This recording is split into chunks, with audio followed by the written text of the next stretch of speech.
माणसांच्या माणुसकीला वाढवतायत हे पुन्हा एकदा दिसून आलंय। धन्यवाद तुम्ही दिलेल्या सगळ्या सविस्तर माहितीबद्दल।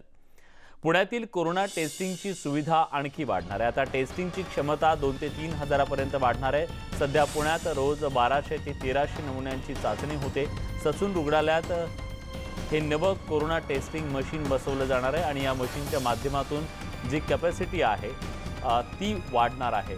चंद्रकांत फुंदे आपले प्रतिनिधी आपल्यासोबत आहेत। चंद्रकांत, सातत्याने एक मागणी होत होती की टेस्टिंग वाढवा, तर आता हे टेस्टिंग वाढवल्यामुळे पुणेकरांना निश्चितपणे फायदा होईल।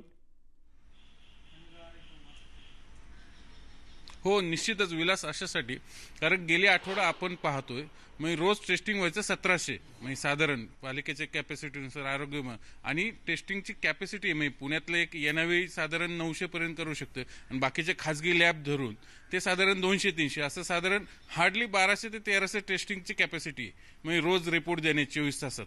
त्यामुळे राहिलेले रोज असे 400-500 बॅकलॉग राहायचा आणि मग ते रिपोर्ट यायला कधी 4 दिवस कधी 5 दिवस लागायचं। मग हे जे संशयित रुग्ण आणि पॉझिटिव्ह सगळे एकत्र एकाच क्वारंटाईन सेंटरमध्ये राहायचे, त्यामुळे तो संसर्गाचा धोका वाढायचा। म्हणून महापौर जे आहेत पुण्याचे मुरलीधर मोहोळ किंवा पालिका आयुक्त असेल शेखर गायकवाड यांनी अजितदादांकडे विनंती केली, मुख्यमंत्र्यांकडे विनंती केली, विरोधी पक्षनेते फडणवीस यांनी लक्ष घातलं आणि त्याचा खर्च कोणी करायचा, कारण ही मशीन 14 कोटींचं। मग राज्य सरकारने 6 कोटी द्यायचं ठरवलं।